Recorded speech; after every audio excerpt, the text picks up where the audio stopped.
نملا سعبتي امنت كريستنا انكوع نبعله طمقت بسلام ابصحكم ابصحنا نابلنا فانا ميديا كوربوريشن مدب قنقوا تግርኛ ድማ በዓል ጥምቀት ምክንያት በመግባር ሓደጋሻ አንግዶ ሒዝልኩም ቀሪብና ኣለና ማለት እዩ በዓል ጥምቀት እንታይ ማለት እዩ ኸማ አከባብሩ ብልምልከት خمؤون بعد طمقت تخبر مؤمن بخمي من قدي كخبر اللوجو زبلن حيمانوتاو تحسطو تاي خم لمثل نواخم نابرنا كنصنحينا مالتيو نمكرتالكم زعدمكم دما انا كنت حفتي لسلاسيه بدغامي دما انكو ابصحكم ابصحنا ناولكم نابغاشاي كسغاغركم بيه እሺ ጋሻና خبرتي هابلنا فقادኛ ስለዝሆኑ خمؤون እንኳ አብጽሖም ክብል ይፈቱ መጀመሪያ እንኳ ሃይሮ ጽሐና نمدحنيتنا نيسوس كريستوس بعلى طمقت نملا صعبت خرسنا انكو ابصحنا صبقهم كابسمم دون يجمر سمم ينغرنا كاو خعا ابي بوتا خم لغلغلو اتحزب لهم على دلي او ممر حقوس بحال يا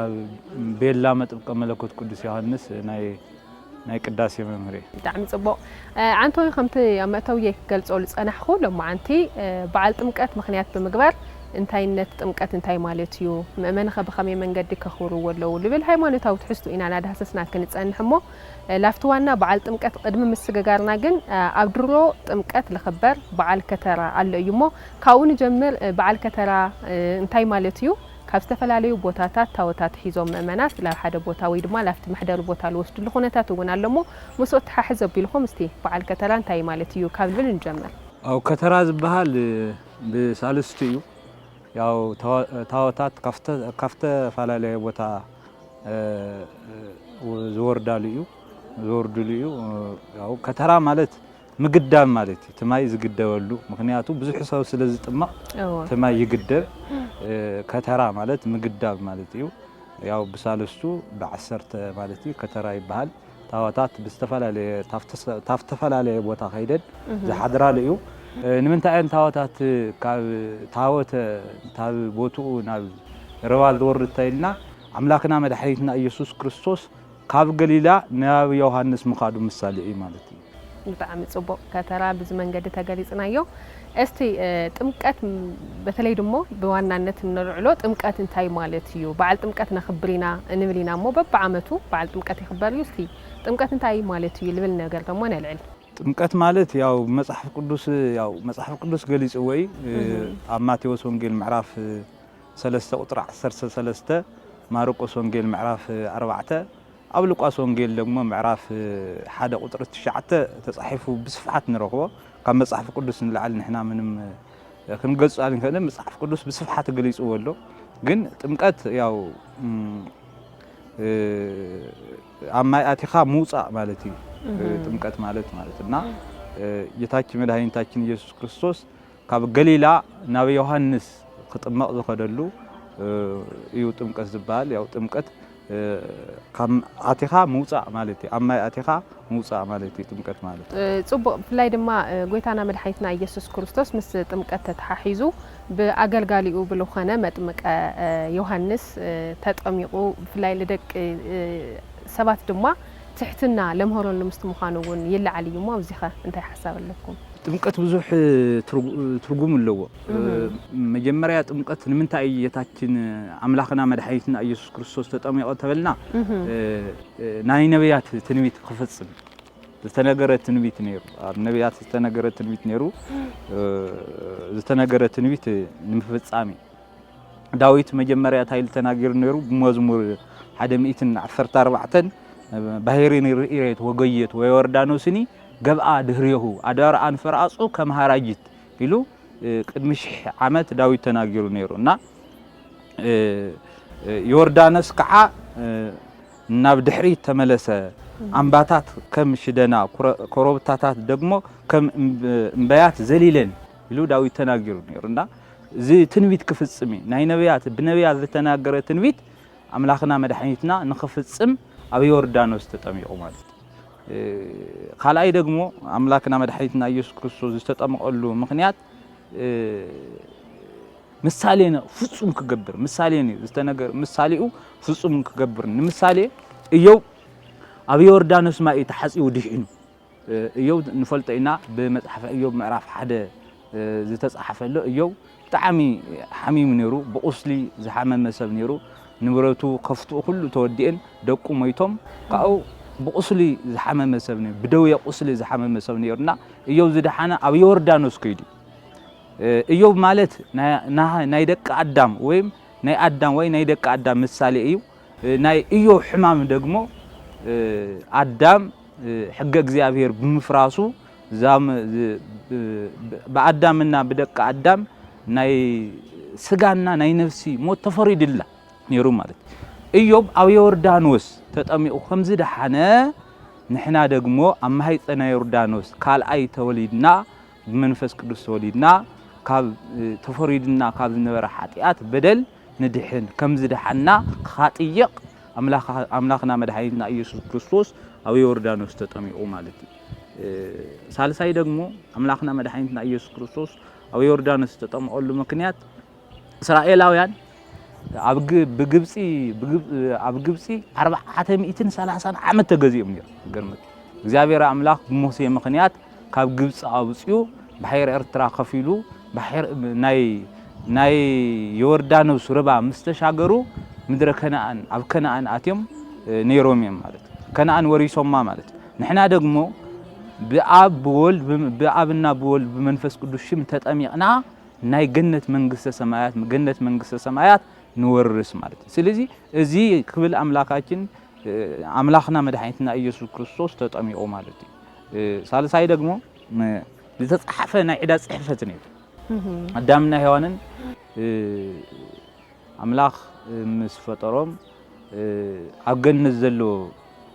ቆማት ሁሉ ወይ ቆጻላት ሁሉ ብልዑልዎም ካው ሓንቲ እጽ ግን ከይተወልዑ አዚዝዎም ነው ስለዚህ አዳም ታይገሩ ናይ ሔዋን ምክር ሰሚዑ ጸበለስ ባል ወሊዕ ማለት ጸበለስ ምስተበለዐ ካው እግዚአብሔር በስጉና በአዳም ሞተ ናይ ስጋ ሞትና ናይ ነፍስ ሞት ተፈሪዱ ማለት ካው በዲያውሎስ ኢድ ወዲኦም ዲያውሎስ ናገዘኦም ናሃሎ ግዛአት አውዚሕሎም ካው ግዛአት ካقلለልኩም ናይ ግዛአት ሽም ጽሕፍኩም ሃውኒሉ مسولو አዳም ገብሩ ለዲያውሎስ ሔዋን አመቱ ለዲያውሎስ አዳም ናይ ዲያውሎስ ባሪያ እዩ ወይም ሔዋን ደግሞ ናይ ዲያውሎስ ገረዲ ይዝብል ደብዳቤ ጽሕፎም ይወም ማለት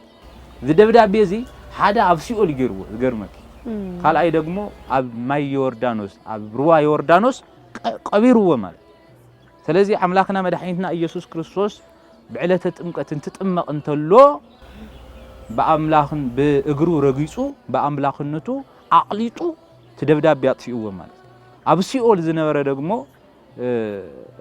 ዝነበረ ደግሞ በእለተ ዓርብ ኸይዱ ነብሳት ታብ ሲኦል ናብ ገነት እንታውጹ እንተሎ ደብዳቤ ቀዲዱ ናይ ሲኦል በር ሰባቢሩ አጥፊው ማለት እና እዚ ምሳሌ ንኽፍጽም አምላክን ምሳሌ ናይ ነብያት ትንቢት ፍጹም ከገበርና ዝተነገረ ትንቢት ደግሞ ክፍጽም አምላክና መድኃኒትና ኢየሱስ ክርስቶስ ማይ ኣብ ሩዋ ዮርዳኖስ ተጠሚኡ ማለት ጣዕሚ ጽቡቅ እቲ ምእመንኸ ብፍሉይ ልጥመቀሉ ምክንያት ክንታይልና ክንወስዶ ንኽእል ምስትናይ ጎይታና መድኃኒትና ኢየሱስ ክርስቶስ ጥምቀት ተሓሒዙ እቲ ምእመን እውን በብዓመቱ ኩሉ ግዜ ይጥመቅ እዩሞ ታይ ትርጉም ኣለዎ ልብል ነገር ደግሞ ነራ ነቲ ምእመን እዚ ዝጥመቀሉ ምክንያት ንምስትዋሲ እምበር አመናዊ ጥምቀት ወይ ደሞ ናይ ሐቅ ጥምቀት ዝበሃል በ80 ወድ እንተኮይኑ ምስተወለደ በ40 መዓልቱ ሰይት ኮይና ምስተወለደ በ80 ዓመቱ ዝጥመቅ ጥምቀት እዚ ወይ ናይ ሐቅ ጥምቀት እዚ ግን መስታወሲ በዓመት ዝግበር መስታወሲ ጌታ አምላክና መድኃኒትና ኢየሱስ ክርስቶስ ዝተጠመቀ ንዓና ምሳሌ ኮነና እዩ ትማይ ንዓና ባሪኹን መሃብ እዩ ካልአይ ደግሞ ትሕትና ካሪ አምላክና መድኃኒትና ኢየሱስ ክርስቶስ ዝተጠመቀ እና አምላክና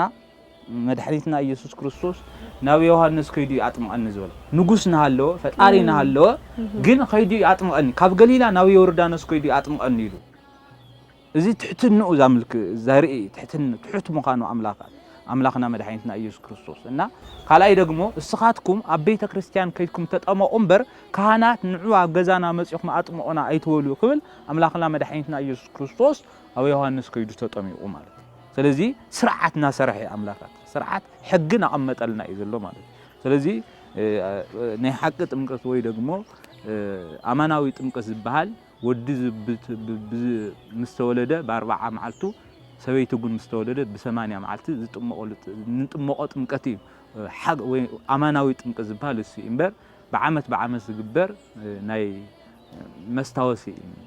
تمقتي هو منالباتكم مس تمقتون تتححيزو منالبات ببعمتو زطمقت زي نحنا كنطمق كلنا نصرحنا يو حاتياتو نكسريلنا نكحصبنا توهيلو ولي وسديمو ابز خنت عينت حساب يللوم حدا مؤمن حم مؤمن كل غزي كطمق دلوغو زي طمقو سباتو بنتاليو مستعيم انت عينت معدلوغو زي حاتيات ياو حاتيات بحال بيقولو بناي يقولو حاتيات سرح حساب اكان كويديو نساقاتو زلو نساقاتو تخان نساهيو قننا هيو يو حاتياتو زدمس سلمبر سيلكا هيلكا تسطميكا ازي ناي كو نغيرك ناي مستاوسي تمكتي يكو بركالي ايكون هو تممن ختي بعال كخبرو كله كن دما قدم لافتو بعال كبابرا مسكارنا كساب أنا زغليلا ب10 تخلتون طمقت قصيل يو لكاي دمو اسكي بزعو دمو نلعل بعال أنا زغليلا انتي مالتي لبل دمو نرا ያው ታዋታት ከሳብ 13 ከቲቶም ያቲዮም ታዋታት ያው ቃና ዘገሊላ ግን ጌታችን አምላክና መድኃኒትና ኢየሱስ ክርስቶስ አመርዓ ተረኺዩ ማይ ና ወይን ዘቀየሮን ማዓልቲ ቃና ዘገሊላ አውይ ባዓሊ መጀመሪያ ተአምር ዝገብረሉ በአዴና በቅድስት ቅዱሳን ብንጽይት ንጹሃን በድንግል ማርያም ምክንያት መጀመሪያ ጊዜ አብ ቃና ዘገሊላ ተአምር ዝገብረሉ ማዓልቲ ቃና ዘገሊላና ዶኩማ ሲባል ተባዓል መርዓ አምላክና መድኃኒትና ኢየሱስ ክርስቶስ ምስ ተማሃሪኡ ተጸውዕና መርዓ ኸይዱ ምስከደ ተስተጸመኦ ወይኒ ደሞ ስዋን ወሎ ተወዲዩ ምስተወደ ካይዳ ቅድስት ድንግል ማርያም ካይዳ ዋይ ወይኒ እኮ ያውለው ምን ወይኒ እኮ ወዲዮም ኢላቶም ካው ትጋናት ምድው ወይልዎም ምስመልዎ አምላክና መድኃኒትና ኢየሱስ ክርስቶስ ትማይ ና ወይኒ ቀይሩዎ ማለትና ቃና ዘገሊላ አምላክና መድኃኒትና ኢየሱስ ክርስቶስ ንመጀመሪያ ጊዜ ተአምር ዝገበረሉ ተአምር ምስገበረ ተማሃሩ አሚኖምሉ ናአመንዎ ለካ ከምዚ ለካ ተአምር ይገብር እዩ ለካ አምላኽ እዩ ለካ ፈጣሪ ኢለው ዘአመኑሉ ማዓልቲ ቃና ዘገሊላና በድንግል ማርያም ምክንያት ተማሃሩ ኢየሱስ ክርስቶስ ከአምኑሉ ዝገበረቱሉ ማዓልቲ ቃና ዘገሊላ በጣም ጽቡቅ ካፍቶም ካሎት በዓላት እንታይ ፍልይ ይገብሮ በዓል ጥምቀት ከክንብል ካሎት ብልክት ዝበሉ ብፍላይ ድማ በናትና በትሕዝ ሒዝናዮ ዘለና ጥምቀት ውን ኮን ክኽእል ካሎት በዓላት ውን ናኽበርና መጺና ከም በዓል ልደትን ካሎትንና ፍልይ ዝገብሮ እንታይ እዩ በዓል ጥምቀት ካፍቶም ካሎት በዓላት ኸይና ክንወስድ ንኽእል ፍልይ ዝገብሮ ጥምቀት እኮ ናይ ድሕነት መሰረት እኮ ናይ ድሕነት መሰረት እዩ ጥምቀት እና ሰብ አሚኑ እንተዘይተጠመቁ አይድሕንን ስለዚህ አምላክና መድኃኒትና ኢየሱስ ክርስቶስ አነ ከም ተጠመቅኩ እስካምኩን በአብ በወልድ በመንፈስ ቅዱስም ተጠመቁና አለን ጥምቀት ናይ ድሕነት መሰረት ጥምቀት ናይ ድሕነት በሪ ሰብ ክርስቶስ አሚኑ እንተዘይተጠመቁ ሰው በአብ በወልድ በመንፈስ ቅዱስም ተዘይተጠመቁ አይድሕንን ድሕነት አይረክብን ሰው መጀመሪያ ከአምን ለወ ምስ አመነ ደሞ ከጥመቀ ደሞ ምስተጠመቀ ደሞ ናይ መድኃኒትና ናይ ኢየሱስ ክርስቶስ ስጋና ደም ኮስድ ለወማ ጥምቀት ማለት ናይ ድሕነት በሪ ማለት እዩ ጥምቀት ማለት ና ዓውይ በዓል ጥምቀት ክለክደል ናይ ድሕነት በሪ ማለት እዩ ናይ ድሕነት በሪ ማለት እዩ ጥምቀት በጣም ጽቡቅ ትመመን በኸመይ መንገዲ እዩ ከብዕሎ ለለዎ ፍላይ ድማ በዓል ጥምቀት ጥራሕ ላይ ሆነ ብርክት ዝበሉ በዓላት በዓመቱ ነኽብር ኢና ሞ ንሕና ውን ከም ኢትዮጵያውያን ክንሪኦ ከለና እዚ ብባህሊ ጥራሕ ላይ ሆነስ እታ በብእምነትና ውን ተርኢናዮ ካብ ዘለካ ኣካፊልኻ ንጎረቤት ንዘይብሉ ሰብ እናካፈልኻ ክትነብር ከለኻ ኢኻ ብትኽክል እውን እቲ እምነት እውን ትነብሮ ዘለኻ እሞ እስቲ ብኸመይ መንገዲ ምእመናን ከብዕልዎ ኣለዎም ልብል ሓሳብ ደሞ እንርአ ጥምቀት ያው ከም ዝነገርኩ ዓብይ በዓል እዩ ጥምቀት ናይ እግዚአብሔር ሓድነት ወስትነት ዝተገለጸሉ እዩ ጥምቀት ዓብይ በዓል እዩ አምላክና መድኃኒትና ኢየሱስ ክርስቶስ በዮሐንስ እንትጥመቅ እንተሎ ሰማይ ተኸፈተ እዩ ሰማይ ተኸፈተ ማለት ናይ እግዚአብሔር አንድነት ወስትነት ተገለጸ ማለት መንፈስ ቅዱስ ደግሞ ከም ርግብ ወሪዱ አብ ርእሱ አብ ልዕሊኡ ተቀሚጡ ርግቢ ናይ ሰላም ምልክት እያ ርግቢ ናይ ሰላም ምልክት እያ ንመጀም ኦሪት ዘፍጥረት ምዕራፍ 8 ተመልከት ተለቂ ርግቢ ኖህ ሊእኽዋ ነይሩ ተማይ ጎዲሉ ዳ አይጎደለን ይሉ ሊእኽዋ ጎዲሉ ኢላ ዝኾነ ቆጽለ አፍ ሒዛ መጽያ ማለት አብስሲራት ርግቢ እና ርግቢ ናይ ሰላም አብሳሪት ትባል መንፈስ ቅዱስ ደግሞ ናይ ሰላም ምልክት እዩ ናይ ርሕራሄ ምልክት እዩ መንፈስ ቅዱስ ንሕና ኃጢአት ተሰራሕና ጉን ኃጢአትና አሚንና ተተናዚዝና ኃጢአትና ዘይቆጽረልና ይቅር ዝብለና መንፈስ ቅዱስና ስለዚህ መንፈስ ቅዱስ ካብ ሰማይ ወሪዱ ኣብ ልዕሊኡ ተቀሚጡ ይለና እና ከም ርግቢ በርግቢ ተመሲሉ ማለት ኣብ ልዕሊኡ ተቀሚጡና ርግቢ ናይ ሰላም ምልክት ያ ስለዚህ በዓለ ጥምቀት እንትናኸበር ተለና በሰላም በፍቅሪ በሓድነት ከውን ክርስቶስ እኮ ተናጊር እኮ ክርስቶስ ታይ ዝበለ ኣብዚ እንትናገር ተሎ አነ የዋህ ወልቤ ትሁት ይሉ አነ የዋህ ብልበይ ጉን ትሁት እዩ ስለዚህ ብልበይ ጉን ትሁት እዩ ስለዚህ ንነፍስኩም ዕረፍት ክትረኽቡ ስኻትኩም ግን የዋሃት ኩኑ ኢሉ አምላክና መድኃኒትና ኢየሱስ ክርስቶስ ተናጊሩ እዩ ማለት ስለዚህ ሰባት ጥምቀትን ታከብሩ እንተሎ በሰላም ከክብሩ ለዎም በፍቅር ከክብሩ ለዎም ማለት ስለዚህ ፍቅር ዝተመልአ መሆን ኣለዎ ሰላም ዝተመልአ መሆን ዝኸውን ኣለዎ ንዘያብሎም ደግሞ ናካፈልና ክኸውን ኣለዎ ጥምቀት እናኽበር ማለት بتاعم صبو بفلاي دما خمسة فلات بعالات حيواناتوي استمرون كنريو كلنا بعالات كخبرون كنحاسو كلنا خم تقدمينا ون كصو خم صنح مالتيو ناي فقري ناي سلام ناي حدنت ناي سلازخونه بفلاي مسلام تتحيزون استفلالي بوتاتات سنة سلام كل خليو ويب دما نحنا دما بقلنا مسخالوت سبات بزتفلالي نجارات لابناي صلي نجارات ون كنخدينا امونغو ህዝብታት አሞንጎ በቡል ቀናውን በስተፈላለ ቦታ አብሰራህ ቦታ አምነውረሉ ቦታ ንሽተ ቅርሕንተታት ክፍጠሩ ይخليሞ በዓላት ክነخبር ከለና በፍላይ ድማ ከም በዓል ጥምቀት ለአመሰለ ደሞ ይቅረ ተባሃይልኻ ከም ልኾነውን ሃይማኖታዊ አስተምሮውን ከምለይሞ በፍላይ ይቅረ ተባሃይልኻ ሰላም መሰረት ገይርኻ አምخبارኻ እቲ ምእመን በከመዩ ክኸደሉ ልግባእ ልብል ነገር ደሞ ነለል ጽቡይልክኒ أملاكنا مدحينتنا إيسوس كريستوس مات بيوحنس وانجيل معراف 14 قطري إسران شو عتن تناجر انتلو سلام أهدق لكم سلام هوكم اللخو إتي أنا زهوكم سلام علم كم زهوكم أيكونن إلو أملاكنا مدحينتنا إيسوس كريستوس تناجر سلام مالت أنا سلام هوكم اللخو أنا زهوكم سلام عليكم زهوكم سلام أيكونن كريستوس مالتكو سلام مالت سلامكو قديفنا ክርስቶስ ሰላም ሂውና ናሃለው ክርስቶስ ፍቅር ሂውና ናሃለው ግን ንሕና ግን ንክርስቲያን ተባሂልና በክርስቶስ ሹም ተጠሚቅና ክርስቲያን ማለት እኮ ናይ ክርስቶስ ተከታሊ ክርስቶስ ዝመስል በክርስቶስ ስም ዝተጠመቀ ማለት እኮ ክርስቶስ ማለት እና ስለዚህ ክርስቶስ ሰላም ሂውና ክርስቶስ ዘሃበና ሰላም ደግሞ ከነደፍርሶ ይብልና እንደም ክርስቲያን ማለት ሓደ አካል ማለት አብዚ መጽሐፍ ቅዱስ ከምዚ ይብል ملئكتي باولس ناب سبع غلاطيا معراف 3 قصري 27 بخريستوس زتطمقكم كلكم نخريستوس لويسكم اخم كلكم بخريستوس حادئكم بخريستوس حادئكم كلكم ስለዚህ በክርስቶስ حادئكم በዚ አይሁዳዊ የለም ግሪካዊ የለም زتطمقكم كلكم ክርስቶስ ተኸዲንኩም ወይ ለዊስኩም ስለዚህ ክርስቲያን ማለት ሓደ አካል በክርስቶስ ሁሉና ሓደይን ክርስቶስ ጎጥ የለን ስለዚህ ክርስቲያን ዝኾነ ሰብ በጎጥ ክካፋፈል ያውልን ክርስቲያን ዝኾነ ሰብ ክፋላላ ያውል ክርስቲያን ሓደ አካል ክርስቶስ ሓደ ኣካል እኮ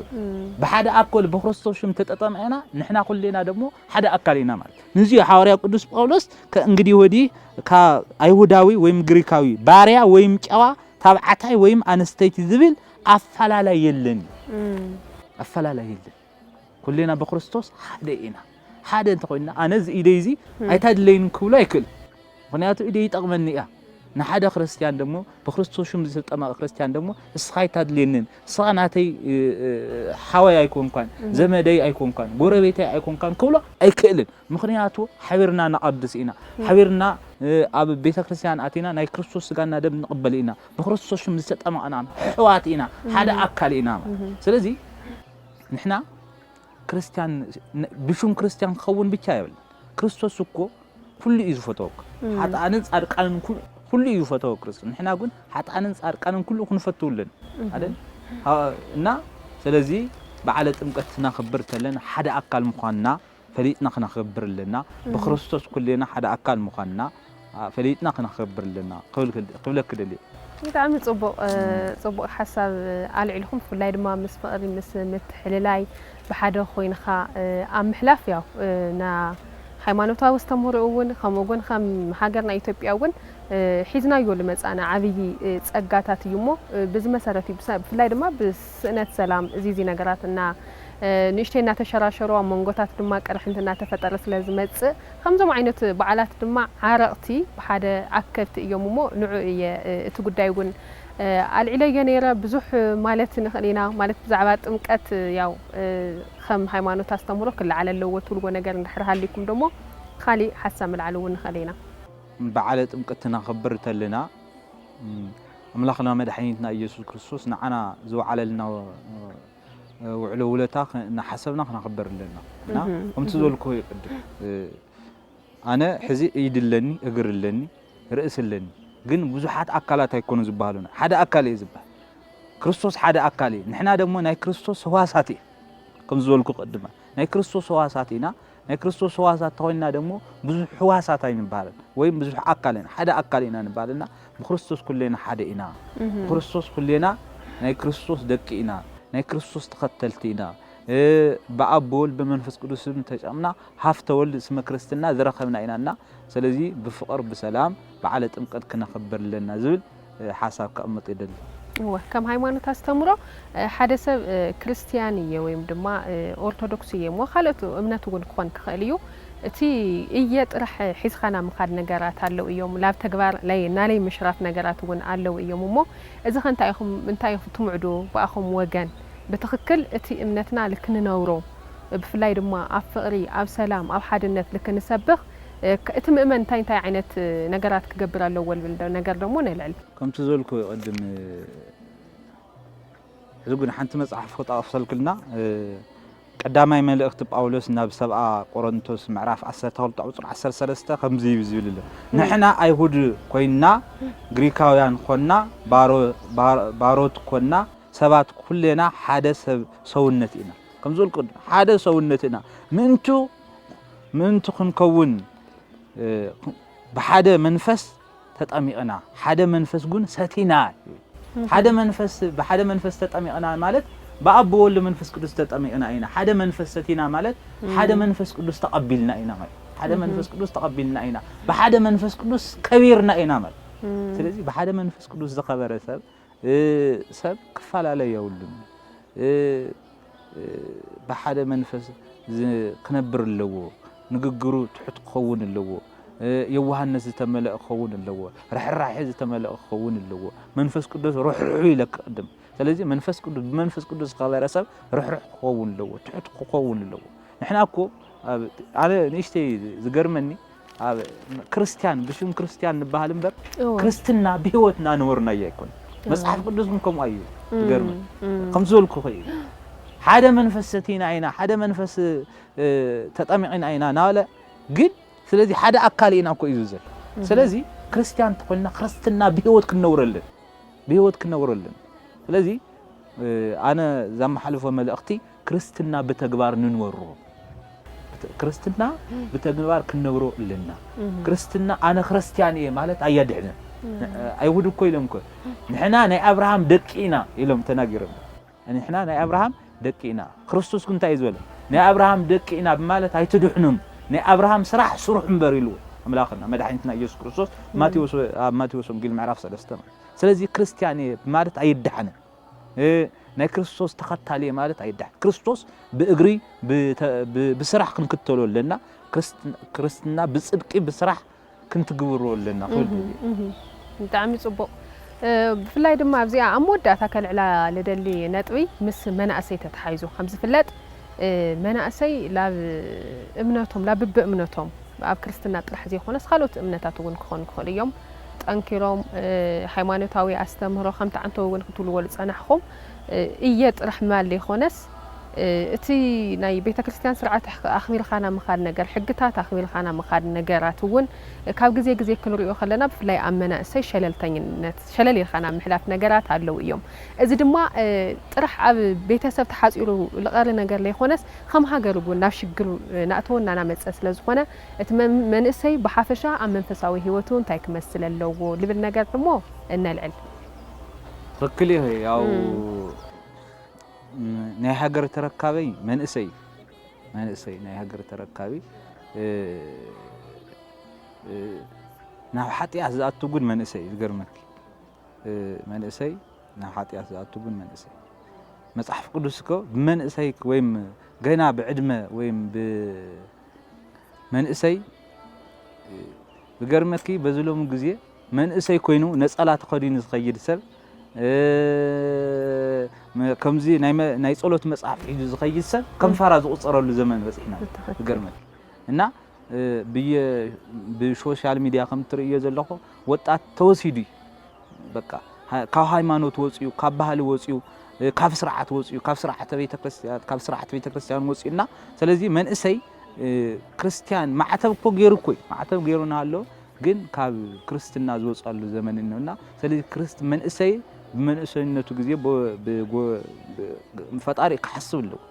ናብ ፈጣሪ ክምለስለው እዚ እንተ ኮይኑ አምላኽና ብምሕረት ይምለስ ማለት ነው ስለዚህ መንእሰይ ብጣዓሚ ካብ ኩሉ ነገር ክርሐቅ ኣለዎ ካብ መስተ ክርሐቅ ኣለዎ ካብ ክፋት ክርሐቅ ኣለዎ ካብ ጽድቂ ክርሐቅ ኣለዎ ካብ ተያለይ ምኽንያት ክርሐቅ ኣለዎ መንእሰይ እንዲያው መንእሰይ ዕድመን እምትኽልጭም ፈጣሪ ዕድመን እምትኽስኸሉ ህይወቱ ንምት ካስተኻኸለሉኮ መንእሰይኮ በመንእሰይነቱ ኣብ ቤተ ክርስቲያን ኣቲ ካገልግል ይዘለዎ መንእሰይኮ አርአያ ይኸውን ዘለውና ስለዚህ መንእሰያት ናይ ክርስቲያን ብቻ ዘይኮነስ ናይ ክርስቶስ ፈለግ ክንክተልልና ክርስቶስን ክንመስል ኣለና ክብልደሊ ያው በተወሰኸ ድማ ናይ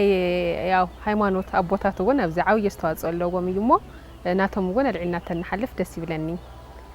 ናይ ሃይማኖት አባቶት አስተዋጽኦ ወንጌል መምሃሪ ወንጌል ዘይተማሃረ ወንጌል ክማሃር ምግባር ንስሐ ዘይኣተው ንስሐ ክገብር ኣቱ ምግባር ናብ ክርስቶስ ጋና ደም ዘይቀረበ ናብ ክርስቶስ ጋና ደም ክቀርብ ምግባር ሓላፍነት አለን ሐዋርያው ቅዱስ ጳውሎስ አነ ዕዳለኒ ማለት ወንጌል ተዘይሰበኸይ ዕዳለኒ ማለት እኮ ስለዚህ ናይ ሃይማኖት አባቶት ዕዳለና ወንጌል ተዘይሰበኽና ወጣት መንእሰያት ሰብሲብና እንተ ዘያምሂርና መንእሰይ እዚ ናብ ሓጢያት ናብ በደል ሃገር ናብ መጥፋ አንታአቲው ንሕና ዕዳለና ስለዚህ ወጣት እኮ መጽሐፍ ቅዱስ ተተማሂሩ ሃይማኖቱ ተፈሊጡ እኮ ናብ ክፍአት ጉና ይኾንን ናብ ኣይኸድን ናብ ሓጢያት ጉና ይኸድን ናብ ጽልእ ጉን ኣይኸድን ስለዚህ ንሕና ወንጌል ክንሰብኽልና ወጣታት ሰብሲብና ክነምህርልና ክርስቶስ ናይ ክርስቶስ ፍቅሪ ወጣታት ናይ ክርስቶስ ፍቅሪ ክናምህሮምልና ክርስቶስ ندق سباتيلو زخفلو مسوائتي أم مسكل زخفلو مسوائتي إدونا إجرو بمسمار توجيو نزوم حتيات زجور ويم يقرب اللوم نواله كريستوس ندق سبات دار أيو فقري زهاو فقري نتمن إسيات ناي حيمانو تعباتات كمهر اللوم سوسيوم كمهر اللوم كريئون اللوم كله تعمل صبوا بأي وجن كالعلوم لحسهم نتوتات زيهم يوم من البات كن مستمكاتو وانت تحاحزوا ليه تلعلوا نتوتات تهاليوم أمودة تعدلكم نمودة تمالت أو تمكات ياو كم نجر خوي ياو تمكات هيدا إحنا تبري لك كلهم أو تمكات ናይ እግዚአብሔር ሓድነት ሰለስትነት ዝተገለጸሉ ይለክለው ያው ጥምቀት ናይ ሰላም ምልክት ይለክለው እና ጥምቀት ዓብይ በዓል እዩ ጥምቀት ናይ ትሕትና በዓል ትሕትና እንትለክተለኹ ፈጣሪና ሃለው አምላክና ሃለው አፍጥሩ ኮይዱ ተጠሚቁ እዩ ስለዚህ ጥምቀት ናይ ኢየሱስ ክርስቶስ ትሕትና ንናገረሉ ናይ ዮሐንስ ደግሞ ፈጣሪኡ ዛጥመቀ መለኮ ዛጥመቀናልና ንናገረሉ በዓል ጥምቀት ማለት ነውና ስለዚህ ዓብይ በዓል ይኽብል ደልየ بጣዕሚ ጽቡቕ ኣዘየ ለመስገን የቀኔለ ደጊመን ኩዓውጽሖም ክብል ይፈቱ ኣሞዳታ ግን እንኳ ዓውጽሖኩም ትብልዎም ኣካላት ተሃልዮም ማሊክ ካሊ ወንመላ ኢትዮጵያውያን እንኳን ንበዓል ጥምቀት አብጽሕኩም አብጽሕና ክብል ደሊ እግዚአብሔር አምላክ በዓለ ጥምቀት ናይ ሰላም ናይ ፍቅር ናይ ሓድነት በሰላም ወጽና በሰላም ናአተሉ ይግበረልና ይልደላ يغني دقيمة خبراتي هابلي كبلي فوتو أنا ون سلنا برنا عنحيت بشم تختاتلتون أزي لمسكن يغني لي زي خبركم تختاتلتنا كاب فانا ميديا كوربوريشن مدب قانقوا تقرنيا علته 5 فلات لو معنتي بعال طمقت ينا تخبر نركبو نحنا ون بعال طمقت فلاي دما هيمانوتاو تحستو انت ايو لمسل مؤمن بخمي منقدي كخورو يقبا لبل حدا ممهر انجيدنا نواخم نابرنا يو زصنحنا مدبيكم ام كتسال نيركم مالتيو نلومي نواخم نونايو مدب دما كسال حزي تكتاتلو زصنحكم مسل نيرو انا كنت حفتاي لسلاسنه مدب بممرح حبيركم صانحيت كيرا نيرا حزون نملا سعبتي امنات كرستنا دقيمنا انقع ابصحكم ابصحنا كنول نفوتو سلام يسوس يسوس يسوس يسوس ام قليلا ام قليلا